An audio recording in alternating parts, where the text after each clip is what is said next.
Hi everybody, this is Lee. I'm back.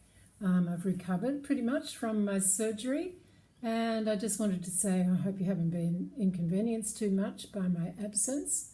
I've noted this today, that there's been, quite a great deal of discussion on the forum about the next task, the Information Literacy Plan and critical reflection, which is natural.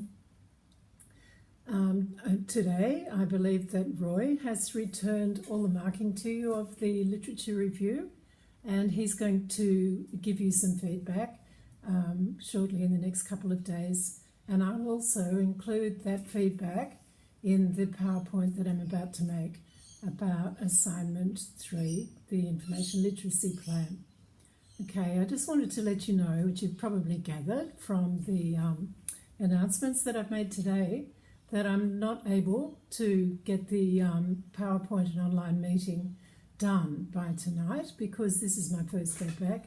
And quite honestly, I've been buried in a sea of catch-ups. But I just wanted to let you know that I will have it done by tomorrow night and that I'll put it up. I'll give you access to it, and it'll be the PowerPoint and the recording of the meeting.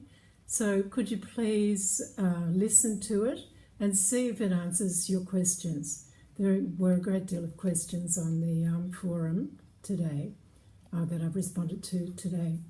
I realised that because I've been away and I'm going to be late getting this online meeting done, that the pressure's on you a bit to get this assignment done by the 14th of May.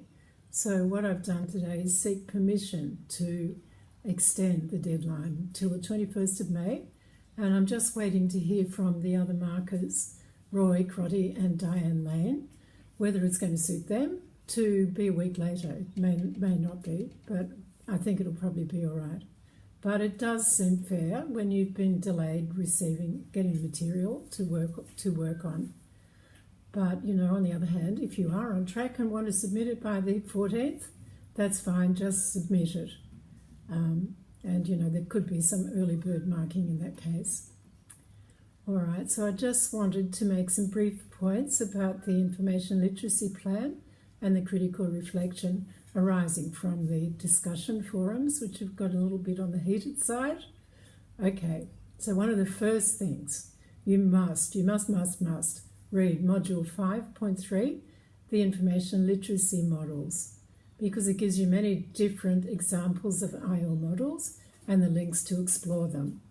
And I just wanted to reiterate to you as well that it can be any kind of inquiry learning model and that it definitely doesn't have to be guided inquiry.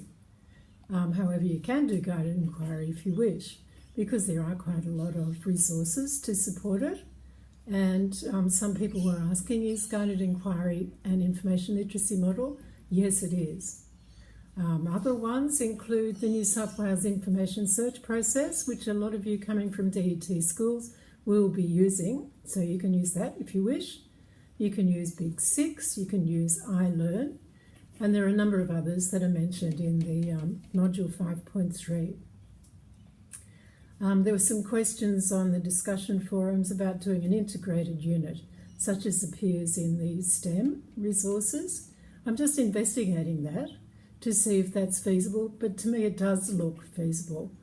But see the PowerPoint tomorrow because I will cover that. So I just wanted to say to you as well, what does Technologies F to 10 cover? And to just let you know that I'm going to make it broad. You can interpret it broadly. In the Australian curriculum, it covers design and technologies and digital technologies. There's two strands in the Australian curriculum. If you're using NISA, the Board of Studies for New South Wales, there are a really large number of possibilities there. Kindergarten to Year 6, science and technology. When there are two versions, there's one that's current, but it's being replaced by the end of the year. So you could go with either of them. In 7 to 12, there's a list of NISA technology-related subjects, such as the technology one, which is a new one coming up next year, and also the current one.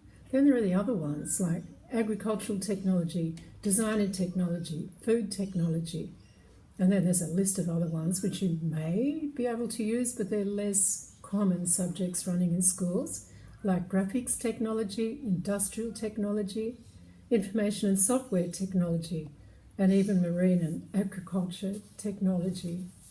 I think the whole thing would become very interesting if we can also consider using the STEM area.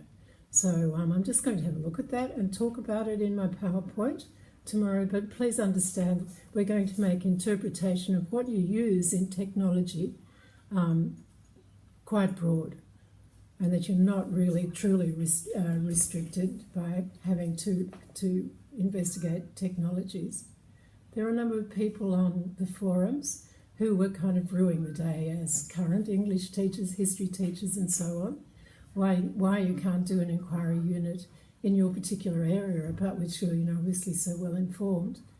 And yeah, that is a pity, but we do keep changing the focus each session with this subject because it's just necessary to keep the area separate as different for each running of the subject, so that assignments are not shared from cohort to cohort, and for other reasons as well, like markers sanity. Okay, and also I guess the biggest reason of all is the fact that when you're a teacher librarian, you can be asked to work in any subject area, to work on an inquiry unit in any subject area, and this is good practice for you. So really that's all I had to say for coming back at week 9. I'm just glad I'm back. I'm glad I'm better. It was a sudden surgery that took quite a lot out of me, but I'm fine now, thanks largely to many afternoon naps, which have been really lovely. Okay, so I'll get the PowerPoint done tomorrow and submit it for you, and I'll get you the answer as well as to whether you can have until the 21st of May to get this assignment done. So thanks everybody. Bye.